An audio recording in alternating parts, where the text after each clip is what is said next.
주관하며 예배를 드릴 때가 있습니다. 근데 이 장례식에 갔을 때 목회자로서 가장 소망이 되는 것은 다른 일반인들의 장례 예식과는 분명히 구별되는 것이 있기 때문입니다. 죽음 앞에서 대부분 절망하고 슬퍼하지만 예수 그리스도의 산 소망에 있는 하나님의 백성들은 그 장례 예배가 산 소망의 시간입니다. 이별의 아픔이 있고 슬픔이 있지만 그럼에도 불구하고 그 장례 예배에 놀라운 산 소망의 시간이 되는 것을 경험을 합니다. 기독교 2000년 역사는 고난의 역사였고 그 고난의 역사를 이길 수 있었던 힘이 있었다면 산 소망이 있었기 때문입니다. 여러분, 믿음의 사람들은 고난이 올 때 그 산 소망으로 현재의 고난을 이겨냅니다. 이 산 소망은 단지 미래에 우리에게 주어지는 것으로 끝나지 않고 지금 여기에서 현재의 삶을 더 잘 살아낼 수 있는 힘이 되어집니다. 그리스도인들은 산 소망으로 현재와 미래를 하나님 앞에 승리하며 살아갈 수 있는 자들입니다. 기독교의 역사 중에서 우리에게 가장 기억하고 또 우리에게 슬픔의 시간이 되었던 한 사건이 있는데 주후 64년 6월 18일 날짜에 일어난 일입니다. 그때 로마에 대화재가 일어납니다. 로마시 14개 구역 중에서 10개 구역이 불에 타게 됩니다. 그때 많은 사람들이 고난을 당하고 심지어 죽임을 당하게 되었습니다. 그때 그 로마시에 이상한 소문이 돌았습니다. 네로 황제가 로마시를 자기 구상대로 다시 건설하기 위해서 일부러 불을 질렀다, 그런 소문이 나게 됩니다. 이 네로 황제가 이 소문을 어떻게 하면 잠잠하게 할까? 그래서 희생양을 하나 찾았는데 그리스도인이었습니다. 그래서 수많은 그리스도인들이 그 당시에 힘든 고난의 시간을 겪습니다. 저들이 불을 질렀으므로 저들을 죽이고 그들을 핍박하였습니다.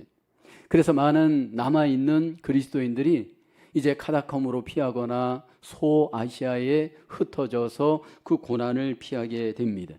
근데 이때 이 시대적 배경 속에 기록된 성경이 있는데 오늘 읽은 베드로 전서입니다. 베드로 전서는 고난의 시대를 살아가는 그리스도인들이 산 소망으로 현재의 고난을 어떻게 이겨내야 할지 하나님의 뜻으로 기록이 되었습니다.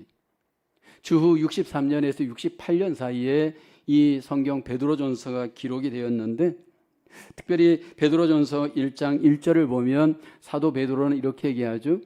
예수 그리스도의 사도 베드로는 본도, 갈라디아, 갑바도기아, 아시아와 비두니아에 흩어진 나그네, 흩어져 있는 고난당하는 성도들에게 산 소망의 위로를 그 목적으로 하고 이 성경을 기록을 하였습니다. 오늘 이 본문을 기록한 베드로는 본래 갈릴리 호수에서 고기를 잡던 어부였습니다. 원래 이름은 시몬이었죠. 근데 예수님께서 그 시몬이었던 이 자에게 찾아오셔서 베드로라는 이름을 지어줍니다. 헬라어 페트라라는 이 이름의 뜻은 반석이란 의미가 있고요. 아람어로는 그를 향해서 게바라고 부르기도 하죠. 예수께서 그 당시에 시몬이었던 이 베드로를 이름을 지어주면서 장차 너가 베드로가 되어질 것 이미 아시고 그 이름을 지어주었는데 베드로는 반석 같은 믿음 위에 교회를 세우는 하나님의 귀한 일꾼으로 하나님께 영광을 돌립니다. 베드로를 보게 되면 인간적 약점이 너무나도 분명했던 자였잖아요. 예수님을 3번씩이나 부인하였지만 주님께서는 이 베드로를 사용하여서 몸된 교회를 세우고 하나님의 귀한 영광을 돌리게 하였습니다. 오늘 이 베드로를 통해서 고난받는 그리스도인들을 향한 하나님의 그 놀라운 소망의 메시지, 오늘 이 베드로전서가 기록이 되어지는데 이 고난이라고 하는 단어가 베드로전서 1장부터 5장까지 약 15번, 15번 정도 소개가 됩니다. 근데 여러분, 이 고난 못지않게 고난과 더불어 가장 베드로전서에서 강조하는 단어가 있다면 바로 소망, 희망이라고 하는 단어입니다. 오늘 본문 3절 하반절에 보면 우리에게 있는 이 소망을 산 소망이라 하죠. New birth into a living hope, 이렇게 산 소망이라고 소개를 하고 있습니다.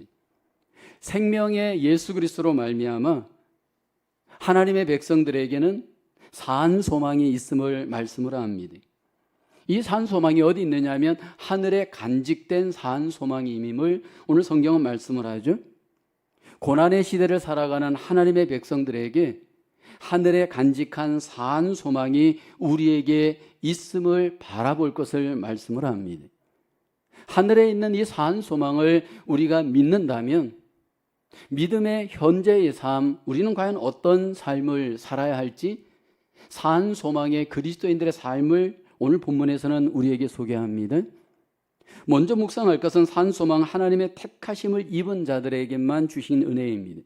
오늘 본문, 오늘 산 소망을 어떻게 우리에게 생겼는지 2절에서 말씀하죠. 함께 고백해 볼까요? 시작. 곧 하나님 아버지의 미리 하심을 따라 성령이 거룩하게 하심으로 순종함과 예수 그리스도의 피 뿌림을 얻기 위하여 택하심을 받은 자들에게 편지하노니 은혜와 평강이 너희에게 더욱 많을지어다. 지금 편지를 받고 있는 성도들이 누구인지 소개합니다. 하나님 아버지의 미리 아심을 따라 선택받은 자들입니다. 비록 고난 중에 있지만 그들은 어떤 존재냐면 하나님의 미리 아심을 따라 선택함을 받은 자들입니다. 하나님께서 미리 아신 자들, 선택받은 자들을 성령님께서 거룩하게 하시고 예수 그리스도께서 그 선택받은 자들을 피를 뿌려서 피 뿌림을 얻게 하셨다 말씀을 합니다. 한 사람이 이 땅에 하나님의 백성이 되어지기까지 성부 하나님, 성자 예수님, 성령 하나님, 삼위일체의 하나님이 개입하셨음을 오늘 본문은 말씀을 하죠. 종종 어떤 분들이 그런 질문을 합니다. 왜 하나님께서 삼위일체로 계십니까? 오늘 성경 본문은 우리에게 그 분명한 이유를 잘 보여주죠. 구원을 우리에게 이루고 완성하기 위해서 삼위 하나님이 우리에게 각각의 역할이 있음을 분명히 말씀을 합니다. 성부 하나님께서 미리 아시고 성령 하나님께서 우리를 인도하여서 거룩하게 하시고 성령 하나님, 성자 예수님께서 그 아시고 인도한 자들을 피를 뿌려서 구원에 이르게 하십니다. 예수님을 믿는 하나님의 백성들은 이렇게 성부, 성자, 성령 하나님에 의하여 이 땅에서 여러분 하늘의 산 소망을 믿고 바라보는 자들입니다.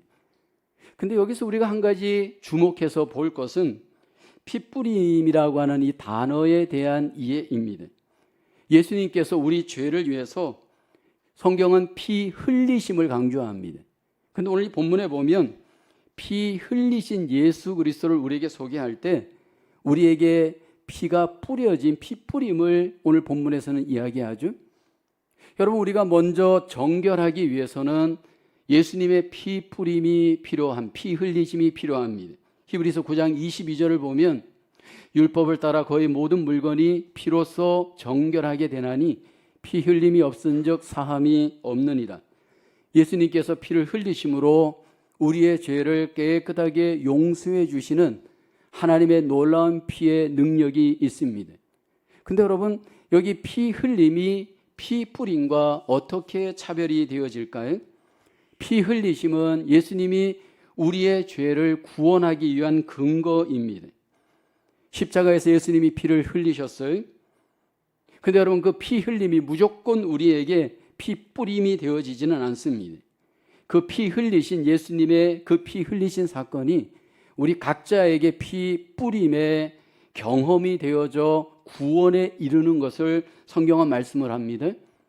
출애굽기에 보면 이스라엘 백성들이 애굽에서 나올 때 10번째 재앙이 장자의 죽음으로 하나님께서 허용합니다.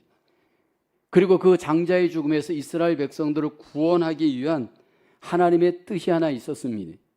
어린 양을 잡아서 피를 흘리게 하고 그 흘린 피를 문 좌우설주와 임방에 뿌려서 바르게 했습니다. 출애굽기 12장 13절을 보면 내가 애굽 땅을 칠 때 그 피가 너희가 사는 집에 있어서 너희를 위하여 표적이 될지라 내가 피를 볼 때 너희를 넘어가리니 재앙이 너희에게 내려 멸하지 아니하리라. 어린 양 한 마리가 이스라엘 백성들을 대신해서 피를 흘려야 됐습니다. 근데 그 피 흘림으로 이스라엘 백성들이 구원받는 것은 아닙니다. 피 흘린 그 피를 이제 문 좌우설주와 임방에 뿌려야 됩니다. 뿌릴 때 어떤 효과가 있느냐 하면 하나님의 놀라운 표적이 되어짐을 성경은 말씀을 하잖아요.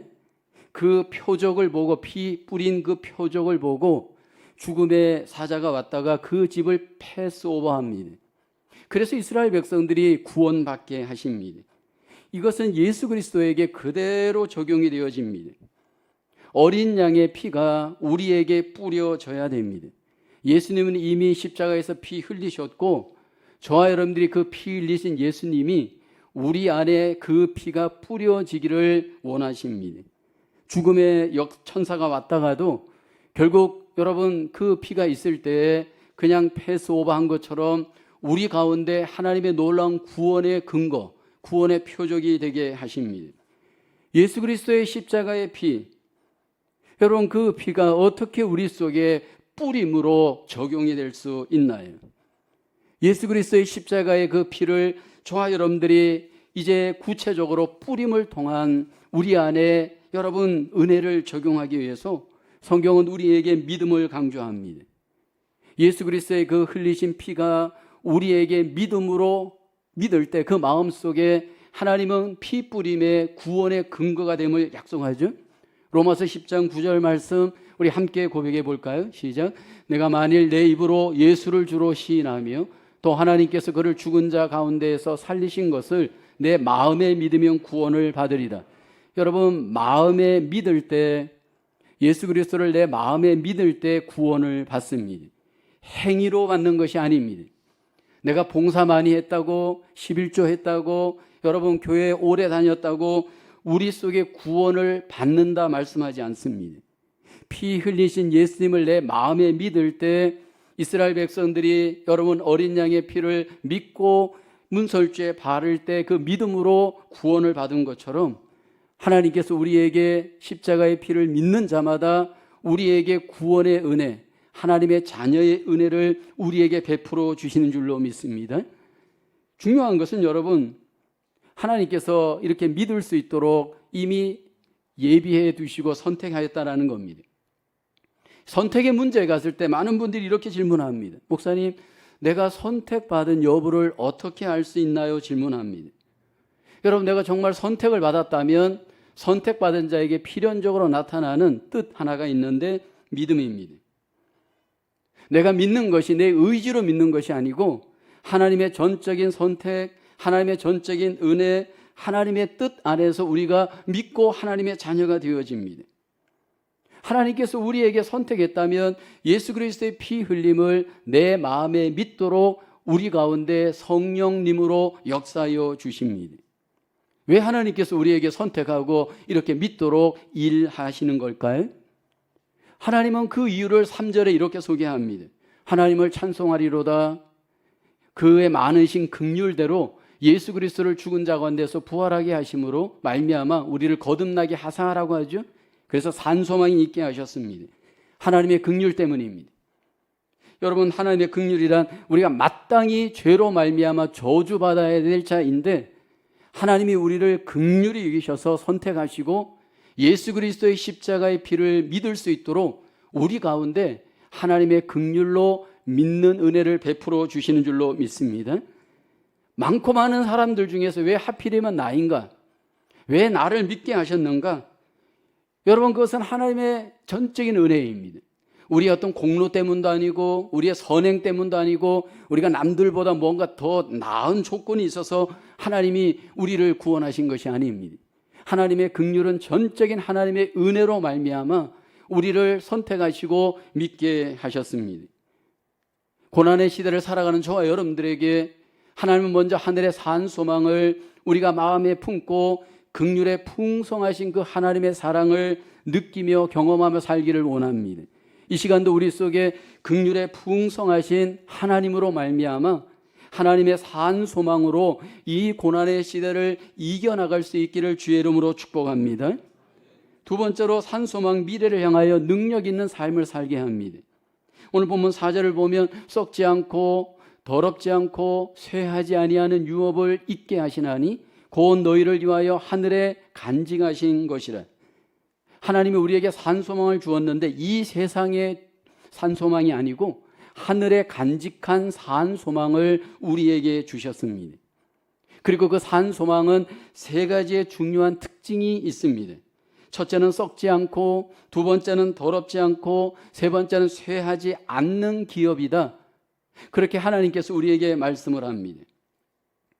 이 세상의 산소망이 아닌 하늘에 하나님께서 간직하신 이 산소망은 이 세상의 것들과 철저하게 구별됩니다. 먼저 산소망은 썩지 아니하는 기업입니다. 이 세상의 것들은 다 반드시 썩습니다. 우리가 즐겨 먹는 음식도 여러분 때가 지나면 반드시 썩잖아요. 여러분들이 입고 있는 이 아름다운 옷도 입지 않고 예를 들어서 한 몇 년 내버려 두면 좀이 쓸거나 여러분 쇠하게 되죠. 또 우리가 즐겨보는 책도요, 한 10년만 넘으니까 쇠하여지는 것을 보게 됩니다. 우리 나름대로 이 세상의 것들을 갖고 나름대로의 어떤 기쁨을 누리지만 여러분 그것은 결코 오래가지 못합니다. 그래서 솔로몬은 그런 고백을 하죠. 이 세상의 것에 대해서 헛되고 헛되니 모든 것이 헛되도다, 그렇게 말씀을 합니다. 어쩌면 이 고난의 세대에서 이런 것들이 얼마나 헛된가를 우리에게 하나님은 지금 깨닫게 하시는 겁니다. 두 번째, 이 기업은요 더럽지 않다 말씀을 하죠. 이 세상의 모든 것들은 더럽지만 하나님께서 하늘에 간직하신 이 산소망은 더럽지 않습니다. 이 더럽지 않다라는 이 의미가 오늘 보니까 불에 타지 않는다, 다른 색깔로 변하지 않는다 의미가 있습니다. 결코 하늘에 하나님이 주신 이 산소망의 기업은 변하지 않습니다. 우리가 살고 있는 이 세상은 날마다 변하잖아요. 너무 빨리 변하잖아요. 좋은 쪽으로 변하는 것도 있지만 좋지 않은 쪽으로 변하고 있잖아요. 특별히 우리의 마음을 한번 보세요. 옛날보다 더 빠른 변화가 일어납니다. 근데 좋은 쪽의 변화가 아니에요. 쉽게 변하고요, 잘못된 쪽으로 자꾸 이렇게 마음들이 조급해지는 경우가 많잖아요. 그래서 가정 속의 그 변화로 인해서 적응하지 못하고 여러분 관계가 깨어지는 아픔들을 많이 경험하죠. 교회 생활도 마찬가지입니다. 이전과는 달리 참지를 않잖아요. 이전에는 참았는데 이제는 안 참아요. 그러다 보니까 안 좋은 쪽으로 우리의 마음들이 지금 심각하게 망가지고 있죠. 1대1의 관계도 마찬가지예요. 점점 우리는 안 좋은 쪽으로, 이상한 방향으로 자꾸 변해가고 있습니다. 근데 여러분, 하늘의 산소망의 기업은 그렇지 않습니다. 세 번째로 하늘의 산소망은 쇠하지 않는다 말씀을 하죠. 오늘을 보니까 영원히 그 아름다움을 보존하다 의미입니다. 이 세상의 아름다움은 영원하지 않습니다. 특별히 여러분 우리의 몸을 보세요. 우리 몸 중에 얼굴을 한번 보십시오. 날마다 아름답기 위해서 화장을 합니다. 더 아름답기 위해서 막 분장도 하시잖아요. 근데 여러분 그 아름다움이 보존되지 않아요. 화장을 하든 분장을 하든 아무리 노력해도 여러분 나이 앞에 장사가 없잖아요. 그러니까 보니까요 70, 80이 되면 거의 일반화되어져요. 예쁜 사람이나 예쁘지 않는 사람이나 거의 50%, 100% 비슷해지더라고요. 이게 참 하나님 앞에 은혜예요. 아무리 우리가 운동을 하고 아름다움을 위해서 열심히 뭐 노력을 하지만 나중에 가보면, 죽음 앞에 가보면 거기서 거기에요. 근데 하나님께서 우리에게 준비해둔 하늘의 이 산소망의 기업은 여러분 영원한 아름다움을 하나님이 우리에게 누리게 하십니다. 근데 이 하늘에 하나님께서 간직한 이 산소망의 이 미래의 기업에 어떻게 우리가 동참할 수 있는가라는 겁니다. 누가 그 산소망의 기업을 최종적으로 누리는가라는 겁니다. 우리 의지로요? 우리의 노력으로요? 우리의 힘으로요? 절대 불가능합니다. 여러분 우리의 이 믿음과 우리의 노력이 분명히 선행되지만 궁극적으로는 하나님의 능력이 필요합니다. 베드로전서 1장 5절에 말씀을 하죠. 너희는 말세에 나타내기로 예비하신 구원을 얻기 위하여 믿음으로 말미암아 하나님의 능력으로 보호하심을 받았느니라. 구원받은 자기 백성들을 하나님께서 내버려 두지 않고 마지막 산소망의 기업을 잇기까지 우리를 능력으로 보호하여 주시는 줄로 믿습니다. 여기 보호라고 하는 이 단어의 원어를 보니까 마치 군대가 여러분 보호하는 것과 같은 의미입니다. 여러분, 군대가 보호할 때 안전한 것처럼 하나님이 친히 우리를 보호하심으로 안전하게 우리의 구원을 그때까지 여러분 인도하여 주시는 줄로 믿습니다. 그래서 성경은 우리의 구원이 하나님의 전적인 도우심과 능력으로 완성되어짐을 약속을 합니다. 바울은 로마서 8장 38, 39절에 이렇게 말씀하죠. 내가 확신하노니 사망이나 생명이나 천사들이나 권세자들이나 현재일이나 장래일이나 능력이나 높음이나 깊음이나 다른 어떤 피조물이라도 우리를 우리 주 그리스도 예수 안에 있는 하나님의 사랑에서 끊을 수 없으리라.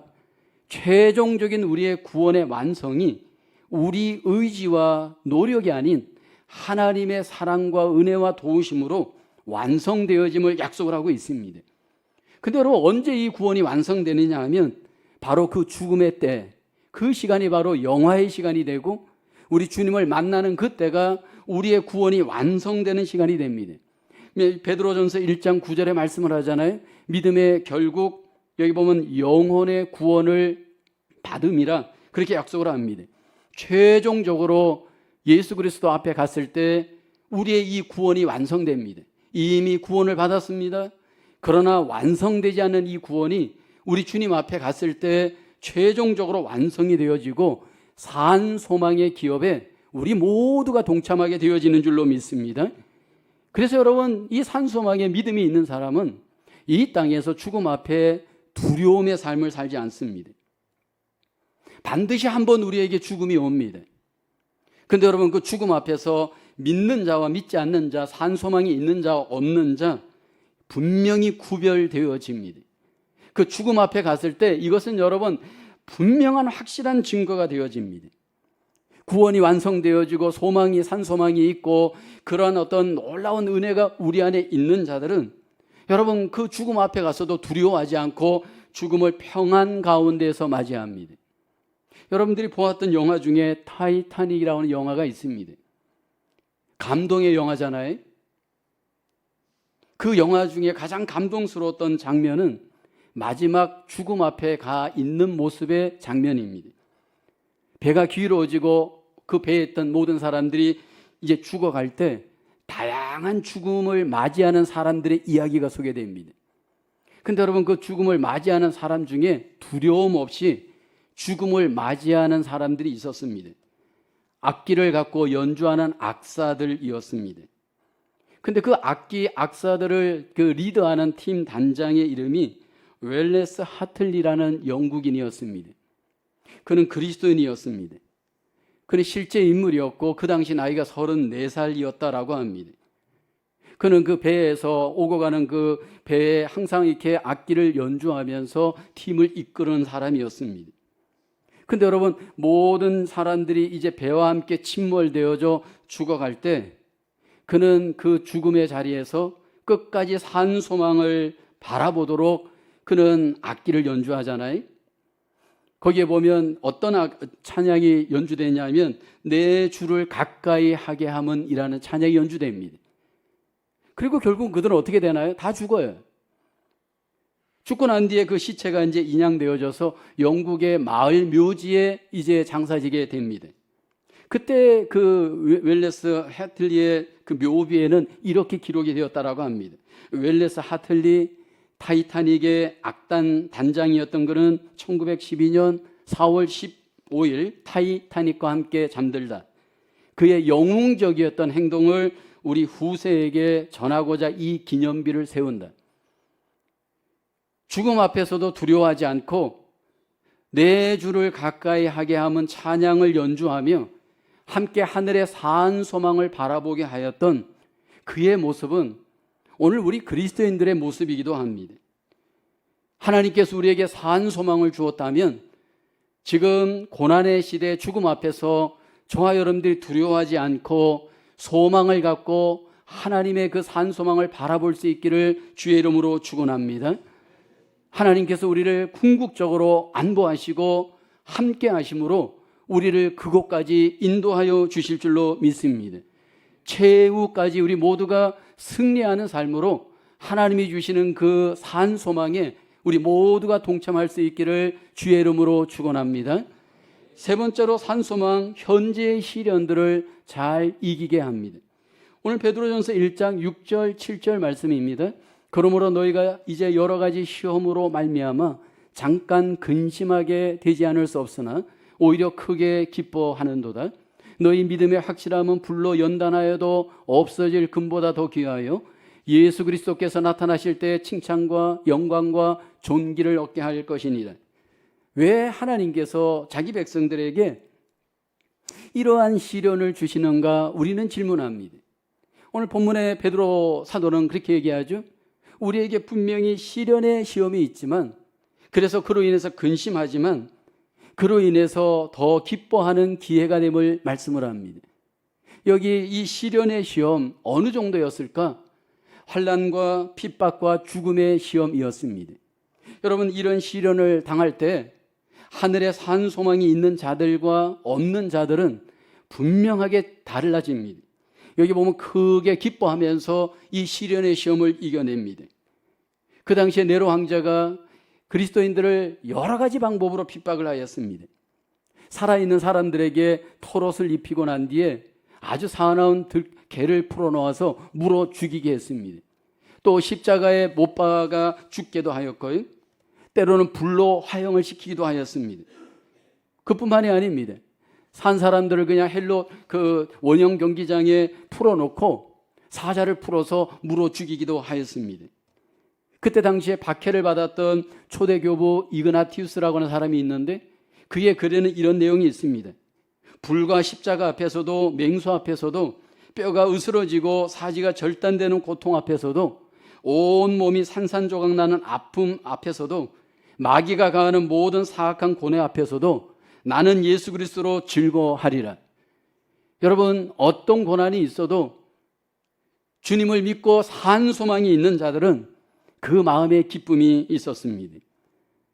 왜 하나님께서 자기 백성들에게 이런 시련의 시험을 주시는 것일까? 베드로 사도는 우리에게 그 하나님의 목적을 말씀하죠.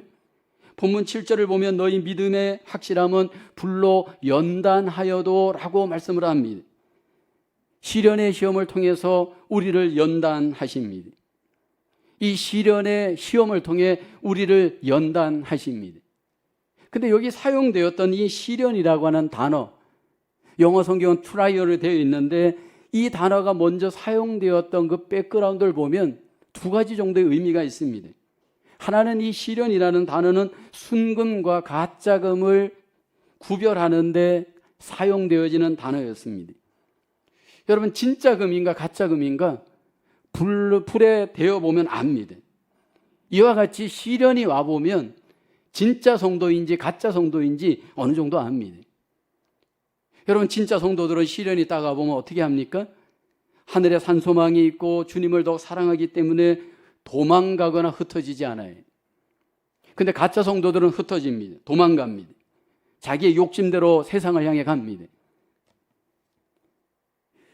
두 번째는 이 시련이라는 단어는요, 의사들 시험을 이렇게 이야기할 때 이 용어가 사용되었다라고 합니다. 여러분, 공부 중에 뭐 여러 공부가 힘들지만 의대생 공부가 제일 힘들다라고 할 수 있습니다. 미국에서도 의대 여러분 그 공부는 굉장히 힘듭니다. 최소한 7년 정도 공부를 하잖아요. 뭐 우리들 자녀들 중에 의사 있는 분들은 잘할 거 아니에요. 그 공부가 이만저만 어려운 게 아니잖아요. 근데 여러분, 그 어렵고 힘든 그 의사들이 그 공부를 여러분 하는 이유가 뭘까요? 의사에 대한 소망이 있고 의사에 대한 가치를 알기 때문이에요. 가치가 높을수록 더 합당한 여러분 대가를 지불해야 됩니다. 그러니까 소망이 있기 때문에 그 시련을 잘 견디고 의사들이 그 시험을 패스하고 결국은 의사가 되잖아요. 근데 여러분, 하나님께서 우리에게도 그러한 가치, 그러한 시련을 넘어선 하나님의 놀라운 산 소망이 있기 때문에 우리에게도 그러한 시련을 잘 감당하고 이겨내기를 하나님은 원하십니다. 여러분, 산 소망이 있는 성도들이 이 땅에 시련이 올 때 우리가 마땅히 감당해야 될 두 가지 자세를 본문은 이야기하잖아요. 8절을 볼까요? 예수를 너희가 보지 못하였으나 사랑하는도다. 이제도 보지 못하나 믿고 말할 수 없는 영광스러운 즐거움으로 기뻐하니. 두 가지를 우리에게 말씀하죠. 하나는 기뻐하는 것, 하나는 사랑하는 것, 하나는 기뻐하는 겁니다. 시련이 올 때 여러분, 그 시련 속에 주님을 더욱 사랑하는 기회가 되기를 주의 이름으로 축원합니다. 시련이 올 때 여러분, 주님을 더욱더 마음으로 사랑하고 믿음으로 사랑하는 기회가 되어야 할 줄로 믿습니다. 나에게 영원한 산소망을 주신 그 주님을 시련 가운데 더 사랑함으로 산소망을 이 땅에서 이루어내는 삶이 되길 원합니다. 또 하나는 여러분, 우리에게 주님을 기뻐하면서 더 주님을 의지하는 기회가 되기를 주님은 원합니다. 그렇게 살 때 우리에게 주어지는 최종적인 하나님의 위로, 하나님의 그 놀라우신 복이 있잖아요. 베드로전서 1장 11절에 이렇게 말씀을 합니다. 자기 속에 계신 그리스도의 영이 그 받으실 고난과 후에 받으실 영광을 미리 증언하여 우리에게 영광이 있다는 겁니다. 주와 함께 시련을 받을 때 주와 함께 누리는 영광이 우리에게 있는 줄로 믿습니다. 우리가 이 땅에서 주와 함께 기뻐하고 주와 함께 즐거워하며 여러분, 이 땅을 잘 이겨낼 때 결국 그 끝날에 갔을 때 주님께서 우리에게 주시는 영광의 놀라우신 기업, 산소망의 그 기업에 동참할 수 있도록 우리 가운데 은혜로 역사하여 주시는 줄로 믿습니다. 지금 우리는 고난의 시대를 살아갑니다. 이 고난의 시대에 우리가 이 세상을 바라본다면 절망합니다. 우리가 하나님께서 하늘에 간직한 산소망을 더욱더 의지하고 바라볼 수 있는 저와 여러분 되어야 할 줄로 믿습니다. 하나님께서 하늘에 두신 이 산소망의 기업은 썩지 않고 더럽지 않고 쇠하지 아니하는 기업입니다. 그리고 우리에게 이 놀라운 영광의 기업을 누릴 수 있도록 하나님이 우리를 안보하시고 우리를 도우심으로 그 자리에 이룰 수 있도록 우리를 인도해 주실 줄로 믿습니다.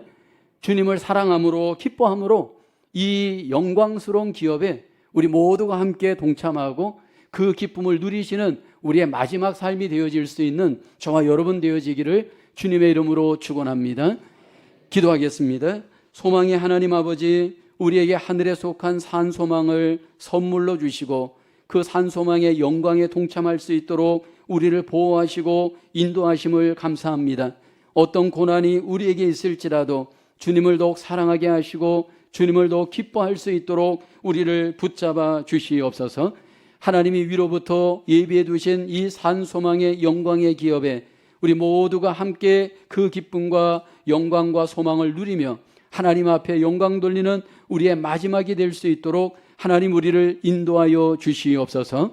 이 한 주간도 살아갈 때 하나님 우리 속에 낙심과 절망과 두려움을 벗어버리게 하시고 오직 하나님께 속한 산소망으로 세상을 이기고 죄악을 이기고 마귀를 이기고 육신을 이기고 승리할 수 있는 하나님의 귀한 백성들 되어지도록 안보하여 주시옵소서. 모든 것을 주님께 의탁하오며 감사를 드리옵고 예수님의 이름으로 기도하옵나이다. 아멘.